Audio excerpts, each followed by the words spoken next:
Let me recue this page here. It's a YouTube video. Here we go. I think this should do it. Island that at its widest level is 12 miles from shore to shore, and at its smallest level or smallest location, it's 7 miles between one shore and the other.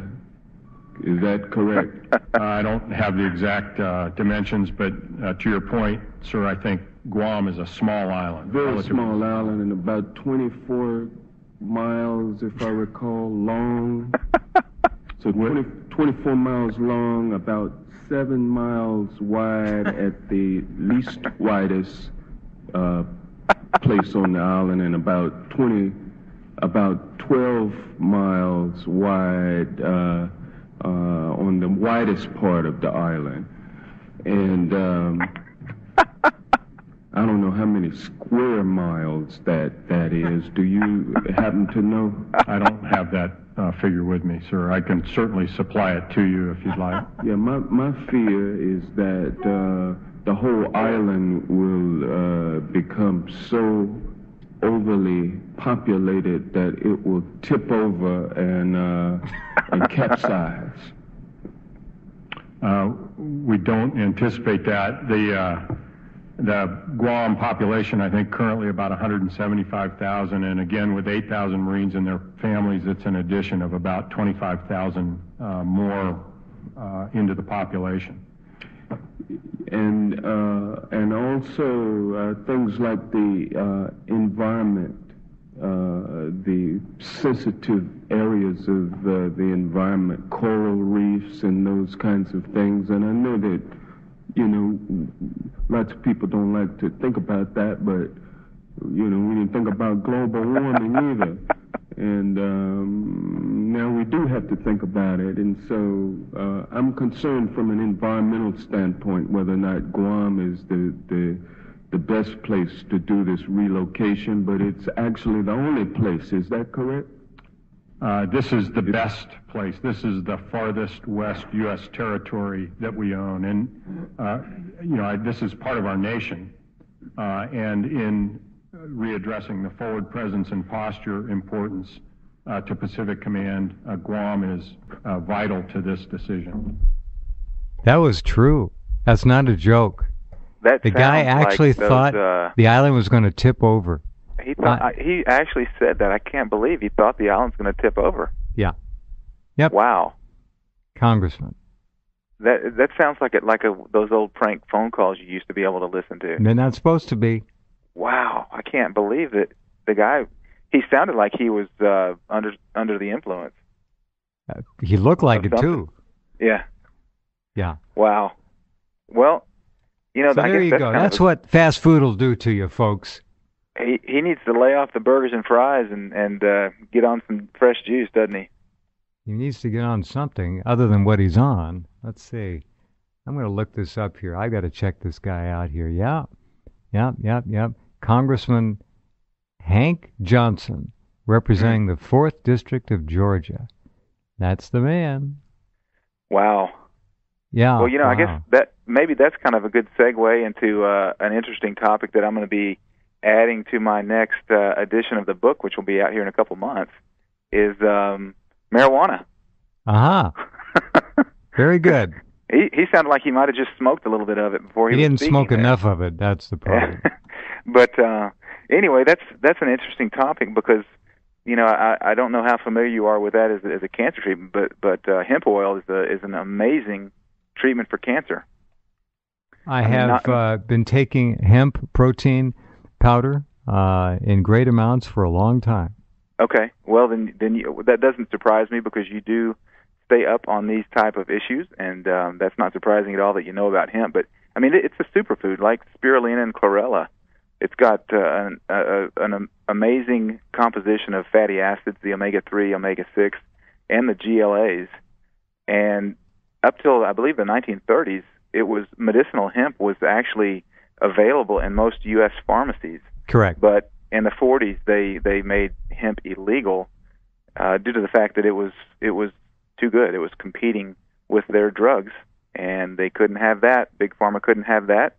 It was inexpensive as a medicinal application, and they got rid of it and outlawed it. And so I will have a chapter on medicinal marijuana as a treatment for cancer in the next edition of the book.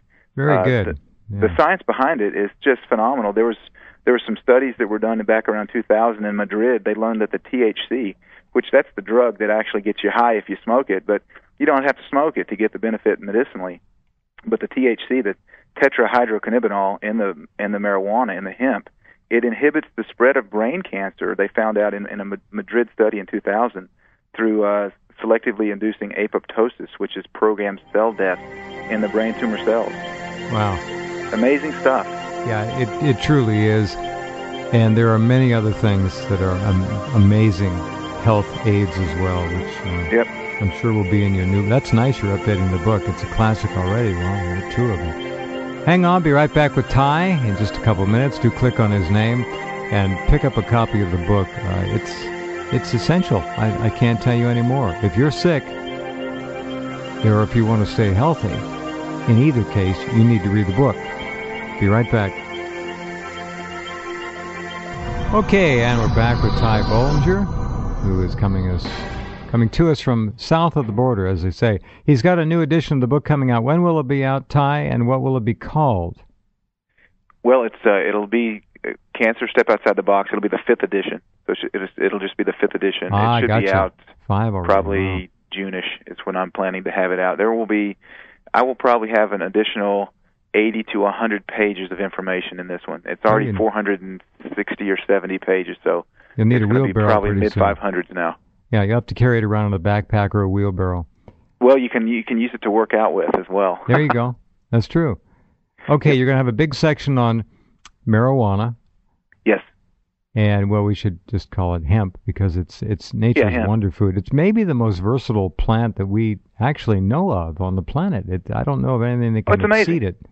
It's amazing. I mean, when you look back at the history of hemp, I mean, it's some of the best paper that you can make is from hemp. Clothing, shoes, cloth, material, rope for the Navy. Yes. On and on and on and on and on. The protein.